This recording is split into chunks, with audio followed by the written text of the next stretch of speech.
Hey scientists! This week we are going to be talking all about snails.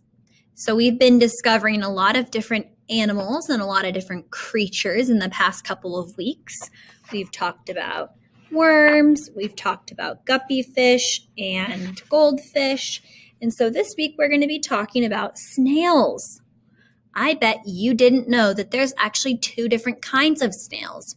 There's land snails and there are water snails that live in the water. So maybe you did know that. Today we're going to go over some parts of a snail. So this is a land snail.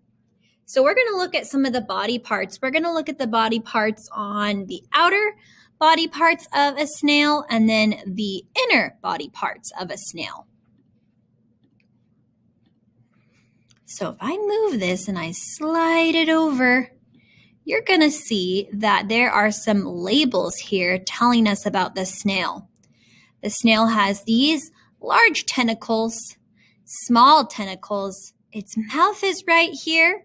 It's got a big shell.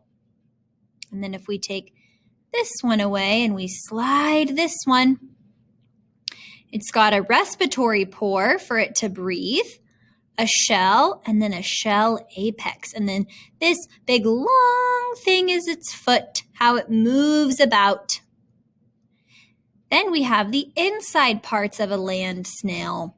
I'm not going to have time to read all of these, but you can see that there's a lot of parts for the snail. There's parts for it to lay eggs so it can reproduce, parts on its inner part of its shell for it to absorb its food and to eat its food.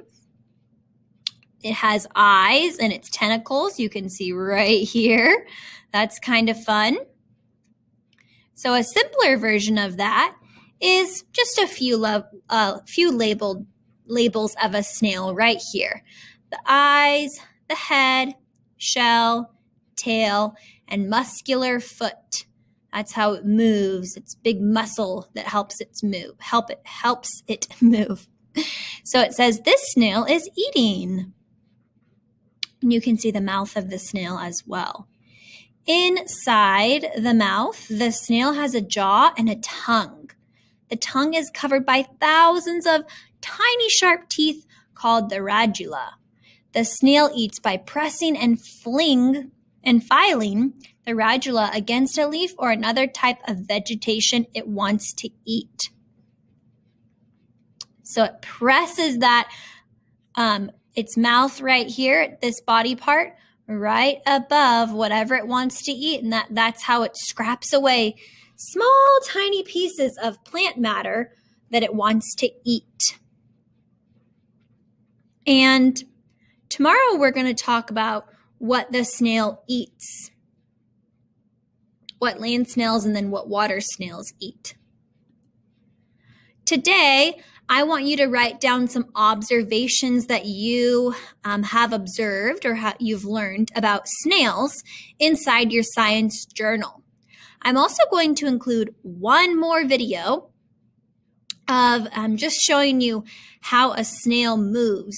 So if you want to watch that video or if you want to watch the video before this video as well, you can do that and you can write down some observations. Remember, observations are just some things that you've learned or some things that you see by looking at the snail.